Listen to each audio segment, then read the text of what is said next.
5 picks were A Sailor's Guide to Earth by Sturgill Simpson, 99.9% by Kaytronda, Rihanna's Anti, Blackstar by the late, great David Bowie, which I'm sad to say right now, and Lemonade by Beyoncé. Guys, pretty incredible list. It's safe to say that Lemonade was the most talked about album this year. What made this release so unique and special? I mean, I think it's so original, but so purely Beyonce. It feels so organic. I think because also we all were so shocked by it that it just, it's just such a compelling surprise. But also upon listen, I think it just gets deeper and deeper, and you can you hear the lyrics more, and I don't know, it's such a I mean, she's auteur, maybe not the right word, but she's just such an incredible artist, I think, and this just proved it. Like, I think, we knew her from Destiny's Child and, Bills, and, or no, and, and Bootylicious. But I think this just proved, I think Lemonade just proved that Beyonce is so much more. Like, she is an artist for all time. Something really special about watching someone grow from a pop star to an essential artist, whereas someone who starts as an artist and maintains that, it's a bit different. I think also people at some point tuned in, they wanted to hear the album because it was like, oh my God, what's going on with Beyonce and Jay-Z's marriage? Yeah. Did he cheat on her? Who did he cheat? And there was this real kind of sort of tawdry, what, I want to know, it's the gossipy part of it. Who's Becky? Yeah, exactly. Who is Becky with the good hair? Does anyone know? And then I mean, I still think it's Rachel we all Roy. know. Allegedly, But I think it's it was like some people came to the album for that, but then what you discovered was this really exquisite, and just like Tim said, I think we've all heard this album 8 billion times at this point, and you go through, and even on your 5,000th listen, you're like, okay, I hear something new in Sandcastles. Yeah. I love this song even more than I did a month ago. And of course, seeing the full, the HBO special was so breathtaking, and it added such an element to experiencing that album. What made it so cinematic? Like, it just, it's like a soundtrack to a movie almost. But it just, and also just it's just great music. It's great music, but I think they did such a good job of making it an event. Yes. When Lemonade premiered on HBO, you didn't know what was going to happen. I was sitting at home, I did not know what I was watching or listening to, and then you just feel, you go through those emotions over the course of the hour. Yes. I watched it, it's still sitting on my DVR. I just you feel like you are on a journey with her. Up next, maybe my favorite album of the year. It was released on David Bowie's 69th birthday, Blackstar. It was his 25th and unfortunately final studio album.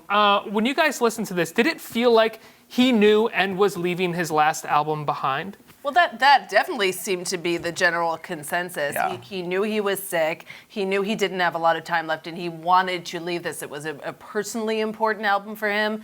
But it was so nice to see, the timing was almost eerie. Yeah. The last song on the album, the final lyrics, I believe, are I Can't Give Anymore, which is just haunting and beautiful. The fact that he died, I think, days after I listened to that song. Also, it's incredible that he recorded this while he was so sick, because I can barely do anything when I'm sick. When I have the flu or something, I'm like, I'm just gonna watch Gilmore Girls or something. And he was recording this masterpiece. I mean, I just think it shows again, he was an incredible. Talk about Beyonce being an artist, but David Bowie he sort of transcends that. He's I don't even know how to describe him, but this just is. It's a wonderful sort of epitaph for his life. The fact that he left us on such a high note, I think it's terrible, but it's also it's wonderful. Little and just inspired so many people. When you look at the people on the charts today, I would guarantee that most of them would say David Bowie was an influence on them musically, artistically. And to have that kind of career that was really, he did so much in his career. Absolutely. And to have this as a coda was very beautiful.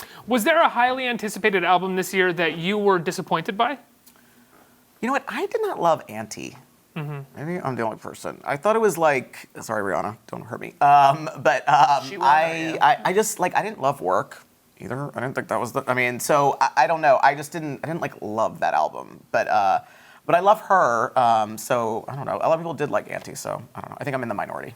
She's had better albums. But she stands certainly. alone. Yeah. Work is a grating song. I'm with you on that. You know what? I think you can go the life cycle with it, because I hated it at first and I thought it was really grating, and then at a certain point it grew on me. Do you know the lyrics? I know. Can you tell us the lyrics? I don't. It's one word.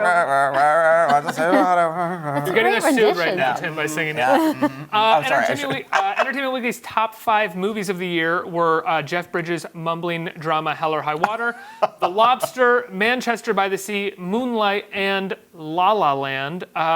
What do you think gave La La Land the edge to nab the #1 spot? I think it's kind of joyous in it's been a rough year for a lot of us, for most of us.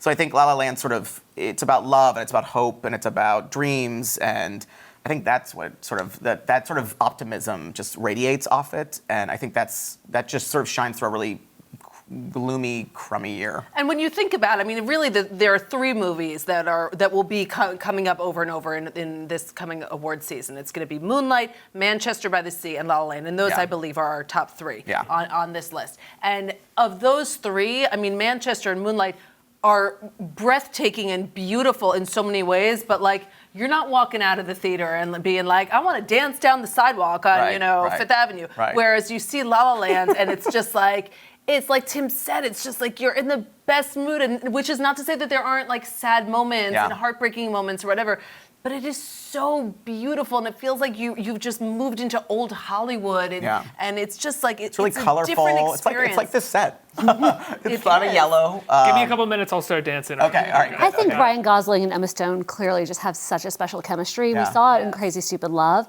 but to get to revisit it, we In a better haven't movie? had. Don't really sleep like on Crazy Stupid Love. I really like Crazy Stupid Love, I mean, I think it's overrated, but sure. but I think it Wait, are also. we actually Fire him. comparing Crazy Stupid Love to La La Land? Guys, I mean, it's just objectively a much better film. Yeah. I think No one's mentioning Gangster Squad. Why is that? That's their other movie that they're in together. Right. Hello. I think it feels really just Where's cool that? to realize that there is this pairing that we were going to be able to return to, and they're young actors. Like, you can hope that they have a number of movies ahead of them. Yeah. That's something really exciting. There are new Tom Hanks, Meg Ryan. They are. Is it safe to start making awards predictions, or is there something special to watch for in the next few weeks that could sort of upend the awards season? It's a 3-way race, Yeah. right? Yeah, I mean, I think it really it's a 3-way. seems like it. It's Moonlight, Manchester, La La and La La Land, and I would say that goes across the board with the acting categories too. I think Silence, the Scorsese movie, which comes out Christmas Day, is something we should think about, but I don't think it's going to sweep like these 3 will. But have you guys seen 20th Century Women? I have not. It is the movie that I am most disappointed by for not making all of the critics' 10 best lists, making the awards categories. It's maybe my favorite movie of the year. I've heard Interesting. amazing things about it, and I think that it will get. Funny, well, first of all, it's we don't know how many beautiful, best Annette Bening picture. is amazing. Right. I think it will get acting categories. Yeah. That's one to look out for. So is there a movie this year that you thought deserved more love? Obviously, 20th Century Women was mine. I mean, I loved Hell or High Water. I thought that kind of was a little bit underrated, but I guess that would be my favorite. I'm trying It to think came out at a funny time. Yeah, and yeah. it's with Florence Foster Jenkins, like a movie like that, like movies that came out in like the middle of the year, and they're re-releasing that one, and like it's a weird time. You have to think of like what's your seasonally appropriate time for a movie, and like no one wanted to see like Florence Foster Jenkins this summer. Like it just felt weird. No one want to see FFJ? I also love 10 Cloverfield Lane, which I think Love that movie. Loved it, and I think John Goodman was incredible in that. So I would love to see him get nominated. But I think with genre stuff, it's hard. But I loved that Also, movie too. that doesn't even feel like that came out this year. I know, That it's feels a long like that time was ago. 2 years I will also say it's definitely not an award season movie, but I thought Green Room was the best genre movie. I'm afraid of that movie, so I have not seen Right, it yet. it's It's scary. very, very good. I know.